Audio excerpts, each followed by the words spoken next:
syukurlah Ibu sangat senang ya mendengarnya. Oke, sebelum kita mulai pembelajaran hari ini, alangkah baiknya kita berdoa terlebih dahulu ya, supaya apa yang kita pelajari hari ini dapat bermanfaat ya. Oke, Ibu minta ketua kelasnya tolong memimpin doa ya. Amin, selesai. Nah sekarang sebelum memulai pembelajaran hari ini, Ibu akan mengecek kehadiran kalian dulu ya. Oke, Ibu mau tanya, ada di sini yang tidak hadir?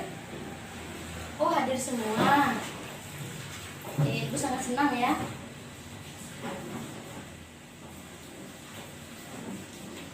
Nah, sebelum memulai pembelajaran supaya kelas kita bersih, kelas kita nyaman, dan belajar kita juga aman. Sekarang masing-masing anak-anak coba lihat ke bawah bangku kalian atau di kolong meja kalian, apakah masih ada sampah yang tersisa. Jika ada, langsung buang ke tempat sampah sekarang ya. Oke, kembali ke tempat duduknya masing-masing. Sebelum memulai pembelajaran kita pada pagi hari ini, Ibu akan menjelaskan dulu indikator apa sih yang kita mau bahas kali ini. Nah, yang pertama kita akan membahas tentang pengertian dari integrasi sosial. Yang kedua, faktor yang mempengaruhi integrasi sosial. Yang ketiga, bentuk-bentuk integrasi sosial, sehingga komunikasi tukar-menukar budaya akan semakin cepat. Dari yang ketiga ya, terkait dengan faktor-faktor dari integrasi sosial. Yang ketiga itu mobilitas geografis. Nah, anak-anak ada yang tahu penjelasannya? Oke, tidak ada. Ibu akan menjelaskan ya. Anggota kelompok yang baru datang tentu harus menyesuaikan diri dengan identitas masyarakat yang ditujunya atau masyarakat asal atau penduduk asli. Nah, namun semakin sering anggota masyarakat datang dan pergi, semakin sulit pula proses integrasi sosial. Misalnya Ibu memberikan contoh ya, daerah pedalaman atau suku terisolasi. Nah, pasti kalian bertanya, terisolasi itu seperti apa, Bu? Itu sulit dijangkau ya, sulit dijangkau. Nah, integrasi sosialnya dapat cepat terjadi dengan cepat. Yang terakhir ya, efektivitas komunikasi. Ada yang bisa menjelaskan? Oh ya, silakan. Servas. Oke, bagus ya. Nah, bagus ya. Nah, bukan menjelaskan ya. Efektivitas komunikasi yang baik dalam masyarakat juga akan mempercepat integrasi sosial. Nah, semakin efektif komunikasi berlangsung, semakin cepat pula integrasi anggota-anggota masyarakat tercapai. Sebaliknya, semakin tidak efektif komunikasi berlangsung, anggota masyarakat semakin cepat pula semakin lambat dan sulit integrasi sosialnya terwujud. Stop.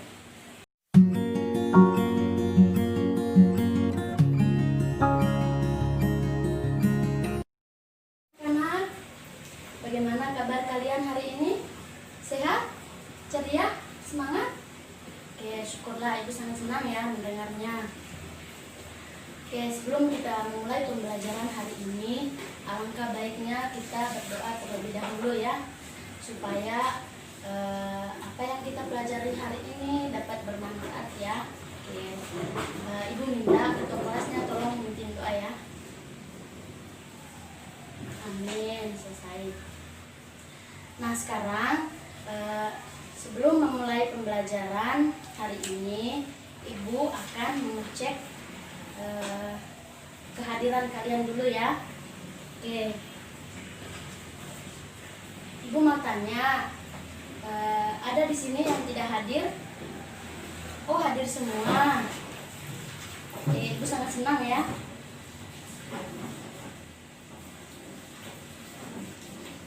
Nah, sebelum memulai pembelajaran supaya kelas kita bersih, kelas kita nyaman, dan belajar kita juga aman.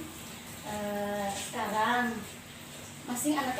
masing-masing anak-anak coba lihat ke bawah bangku kalian atau di kolong meja kalian, apakah masih ada sampah yang tersisa?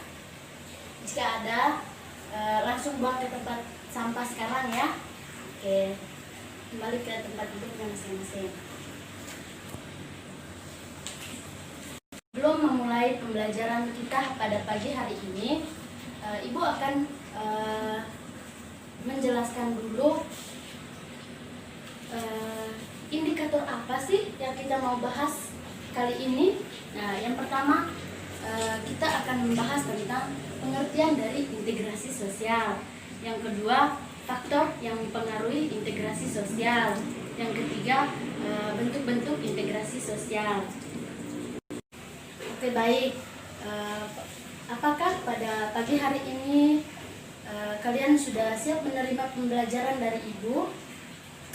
Oke, baik anak-anak, kita lanjut. Kita akan mempelajari materi hari ini, yaitu integrasi dan reintegrasi sosial. Oke. Sebelum Ibu lanjut, ada yang tahu pengertian dari integrasi sosial? Oke, silakan. Servas. Ya, sangat bagus ya. Masih ada yang lain? Oke, nah menurut teman kalian tadi mengatakan bahwa integrasi sosial itu merupakan proses penyesuaian unsur-unsur yang berbeda di dalam masyarakat sehingga menjadi satu kesatuan. Oke, sangat bagus ya. Tepuk tangan untuk teman kalian. Oke. Nah, di sini Ibu akan menjelaskan pengertian integrasi sosial menurut para ahli. Yang pertama itu menurut Abi Ahmadi. Integrasi masyarakat terdapat kerjasama seluruh anggota masyarakat, mulai dari tingkat individu, keluarga, dan masyarakat, sehingga menghasilkan konsensus kesepakatan nilai yang sama-sama dijunjung tinggi di dalam kehidupan masyarakat. Yang kedua menurut Mikhail Banten, integrasi sebagai suatu pola hubungan yang mengakui adanya perbedaan ras di dalam masyarakat, tetapi tidak memberikan fungsi penting pada perbedaan ras tersebut. Hak dan kewajiban terkait serta ras seseorang hanya terbatas pada bidang tertentu saja dan tidak ada sangkut pautnya dengan bidang pekerjaan atau status. Oke, itu Ibu tadi menjelaskan pengertian integrasi sosial menurut para ahli. Nah, seperti yang dikatakan teman-teman kalian tadi bahwa integrasi sosial itu merupakan proses penyesuaian unsur-unsur yang berbeda dalam masyarakat sehingga menjadi satu kesatuan. Nah, yang berikutnya adalah suatu integrasi sosial ini dapat berlangsung cepat atau lambat, tergantung pada faktor-faktor berikut. Nah, ada yang tahu faktor-faktornya? Oke, Ibu akan menjelaskan ya. Yang pertama, homogenitas kelompok ya, homogenitas kelompok. Ada yang bisa menjelaskan homogenitas kelompok? Oke, Ibu akan menjelaskan ya. Dalam kelompok atau masyarakat yang tingkat kemajemukannya rendah, integrasi sosialnya akan mudah dicapai. Nah, sebaliknya, jika tingkat kemajemukannya tinggi, maka integrasi sosialnya akan sulit dicapai dan memakan waktu yang cukup lama. Dengan demikian, kita katakan bahwa semakin homogen suatu kelompok atau masyarakat, semakin mudah pula proses integrasi sosial di dalam masyarakat atau di dalam kelompok ya.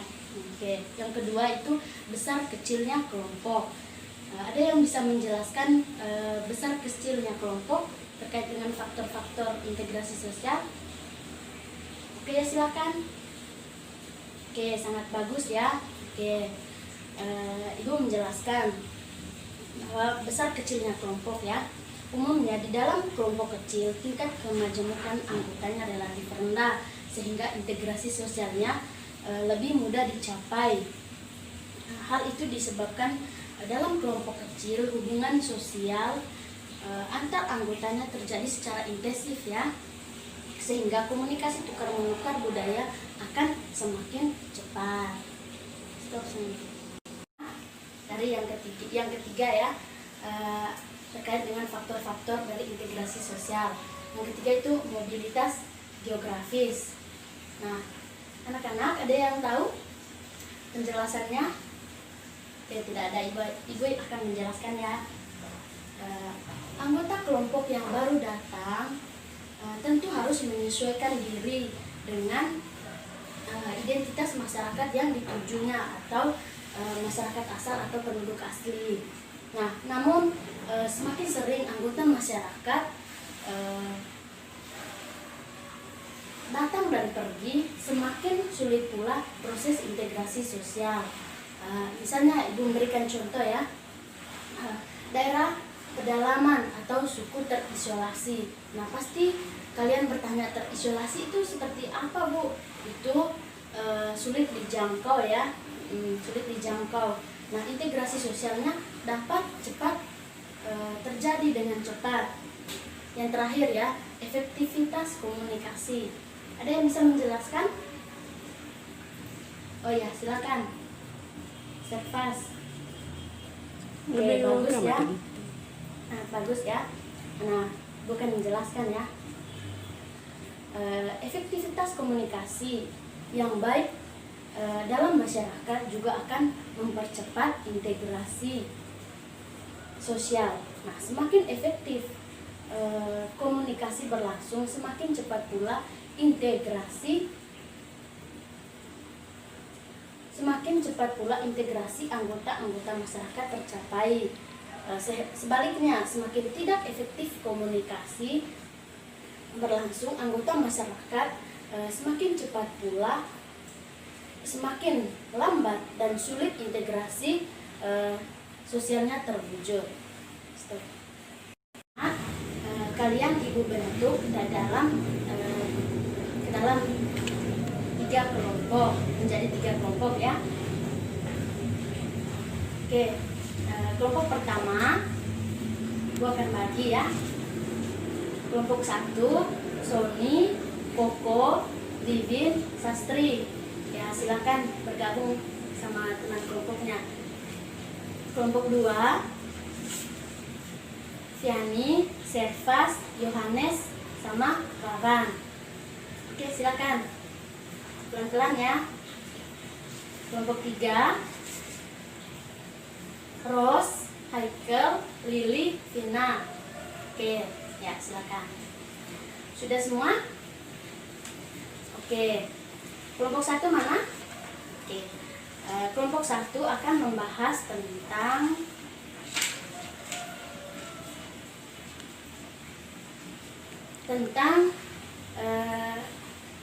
bentuk-bentuk integrasi sosial. Kan ada 3 ya. Yang pertama integrasi normatif, yang kedua integrasi fungsional, yang ketiga integrasi koersif. Nah, kelompok 1 akan menjelaskan integrasi normatif. Oke. Ya, dicatat ya. Oke, sudah? Oke, kita lanjut ke kelompok 2. Kelompok 2 akan membahas tentang integrasi fungsional. Sudah? Oke. Kelompok 3, integrasi koersif. Oke, sudah? Ibu beri waktu 10 menit ya, kalian diskusi. Diskusinya sangat bagus ya. Oke, kalian juga aktif. Ibu sarankan kepada teman-teman yang kurang aktif, minggu depan lebih aktif lagi ya, lebih semangat lagi. Oke, Ibu akan tanya. Sampai di sini ada yang mau ditanyakan atau ada yang menyimpulkan terkait dengan materi yang sudah Ibu sampaikan dengan materi yang kalian diskusikan? Kalau tidak ada, Ibu akan menjelaskan ya supaya kalian bisa paham ya. Lagi ya. Oke. Tadi Ibu sudah jelaskan integrasi sosial itu seperti integrasi sosial itu suatu proses penyesuaian unsur-unsur yang berbeda dalam masyarakat sehingga menjadi satu kesatuan. Nah,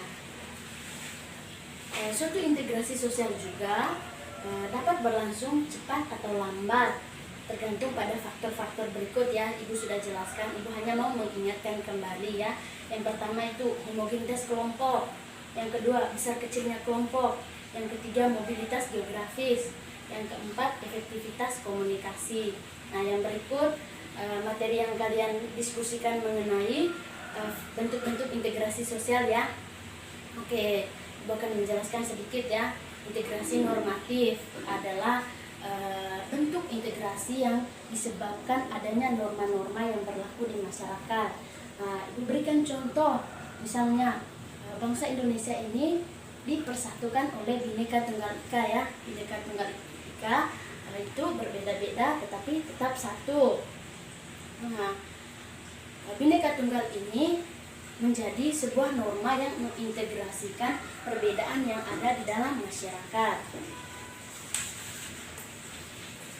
Yang kedua, integrasi fungsional adalah integrasi yang timbul dari adanya fungsi-fungsi tertentu di dalam masyarakat. Nah, sebuah integrasi sosial terbentuk dengan mengedepankan fungsi-fungsi dari masing-masing pihak yang ada di dalam masyarakat. Misalnya, suku Bugis yang suka melaut difungsikan sebagai penyedia hasil-hasil laut. Itu tadi contoh yang Ibu berikan. Sedangkan suku Minang yang pandai berdagang difungsikan sebagai penjual hasil-hasil laut. Nah, dengan demikian akan tercapai sebuah integrasi di dalam masyarakat. Oke. Yang ketiga itu yang berikut integrasi koersif. Ibu akan menjelaskan integrasi koersif itu apa sih? Integrasi koersif adalah integrasi yang terbentuk karena didasarkan kepada kekuatan yang dimiliki oleh penguasa. Ibu berikan contoh. Misalnya, seorang perusuh berhenti mengacau karena polisi menembakkan gas air mata. Nah, integrasi koersif juga tidak selalu berdasarkan kekerasan ya. Nah, misalnya Ibu berikan contoh. Sebuah perusahaan ada seorang pemimpin. Nah, seorang pemimpinnya ini menemukan anggotanya kurang disiplin. Nah, anggotanya tersebut bisa dipanggil dan diberikan sanksi beraneka ragam ya. Ya mungkin salah satunya dengan pemotongan gaji. Oke anak-anak, pembelajaran kita hari ini cukup sampai di sini ya. Dan Ibu harap sampai di rumah kalian baca kembali ya materi yang sudah Ibu jelaskan dengan materi yang kalian diskusikan tadi. Semoga bisa bermanfaat ya dan bisa bermanfaat ya. Dan Ibu harap minggu depan kita akan kuis. Kuisnya itu materinya berkaitan dengan apa yang Ibu sudah sampaikan hari ini ya, dengan diskusi kelompoknya. Nah, sebelum kita mengakhiri pembelajaran kita hari ini, tadi kita memulainya dengan doa. Jadi kita harus mengakhirinya juga dengan doa. Oke, Ibu minta ketua kelasnya lagi pimpin doa ya. Amin. Oke, anak-anak, Ibu minta sebelum kalian keluar dari ruangan, tolong dirapikan lagi ya kursi dan mejanya ya. Oke, terima kasih. Selamat pagi semuanya. Selamat pagi, Bu. kalian ibu bentuk ke dalam 3 kelompok, menjadi 3 kelompok ya. Oke, kelompok pertama ibu akan bagi ya. Kelompok 1, Sony, Koko, Livin, Sastri. Ya, silakan bergabung sama teman kelompoknya. Kelompok 2, Fiani, Servas, Yohanes, sama Ravan. Oke, silakan. Pelan-pelan ya. Kelompok 3, Ros, Haikel, Lili, Vina. Oke, ya silakan. Sudah semua? Oke. Kelompok 1 mana? Oke. Kelompok 1 akan membahas tentang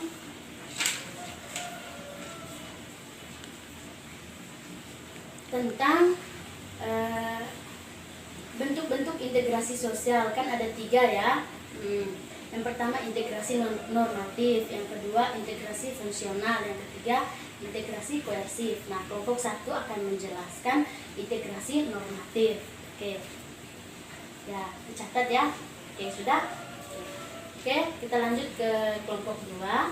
Kelompok 2 akan membahas tentang integrasi fungsional. Sudah? Oke.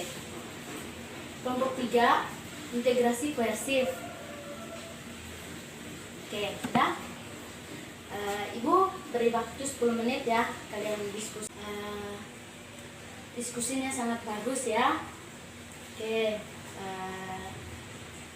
kalian juga aktif. Ibu sarankan kepada teman-teman yang kurang aktif, minggu depan lebih aktif lagi ya, lebih semangat lagi. Oke, Ibu akan tanya sampai di sini. Ada yang mau ditanyakan atau ada yang menyimpulkan terkait dengan materi yang sudah Ibu sampaikan dengan materi yang kalian diskusikan? Kalau tidak ada, Ibu akan menjelaskan ya supaya kalian bisa paham ya. Lagi ya. Oke. Tadi Ibu sudah jelaskan integrasi sosial itu seperti integrasi sosial itu suatu proses penyesuaian unsur-unsur yang berbeda dalam masyarakat sehingga menjadi satu kesatuan. Nah,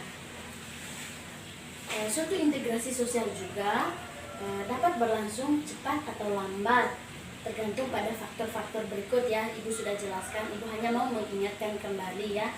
Yang pertama itu homogenitas kelompok, yang kedua besar kecilnya kelompok, yang ketiga mobilitas geografis, yang keempat efektivitas komunikasi. Nah, yang berikut materi yang kalian diskusikan mengenai bentuk-bentuk integrasi sosial ya. Oke, Ibu akan menjelaskan sedikit ya. Integrasi normatif adalah bentuk integrasi yang disebabkan adanya norma-norma yang berlaku di masyarakat. Ibu berikan contoh, misalnya bangsa Indonesia ini dipersatukan oleh Bhinneka Tunggal Ika ya. Bhinneka Tunggal Ika itu berbeda-beda tetapi tetap satu. Nah, Bhinneka Tunggal ini menjadi sebuah norma yang mengintegrasikan perbedaan yang ada di dalam masyarakat. Yang kedua, integrasi fungsional adalah integrasi yang timbul dari adanya fungsi-fungsi tertentu di dalam masyarakat. Nah, sebuah integrasi sosial terbentuk dengan mengedepankan fungsi-fungsi dari masing-masing pihak yang ada di dalam masyarakat. Misalnya suku Bugis yang suka melaut difungsikan sebagai penyedia hasil-hasil laut. Itu tadi contoh yang Ibu berikan. Sedangkan suku Minang yang pandai berdagang difungsikan sebagai penjual hasil-hasil laut. Nah, dengan demikian akan tercapai sebuah integrasi di dalam masyarakat. Oke. Yang ketiga itu yang berikut integrasi koersif. Ibu akan menjelaskan integrasi koersif itu apa sih? Integrasi koersif adalah integrasi yang terbentuk karena didasarkan kepada kekuatan yang dimiliki oleh penguasa. Ibu berikan contoh, misalnya seorang perusuh berhenti mengacau karena polisi menembakkan gas air mata. Nah, integrasi koersif juga tidak selalu berdasarkan kekerasan ya. Misalnya ibu berikan contoh, sebuah perusahaan ada seorang pemimpin. Nah, seorang pemimpinnya ini menemukan anggotanya kurang disiplin. Nah, anggotanya tersebut bisa dipanggil dan diberikan sanksi beraneka ragam ya. Ya mungkin salah satunya dengan pemotongan gaji. Oke anak-anak, pembelajaran kita hari ini cukup sampai di sini ya.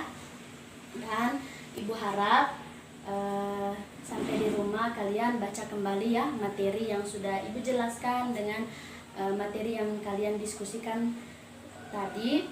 Semoga bisa bermanfaat ya, dan bisa bermanfaat ya.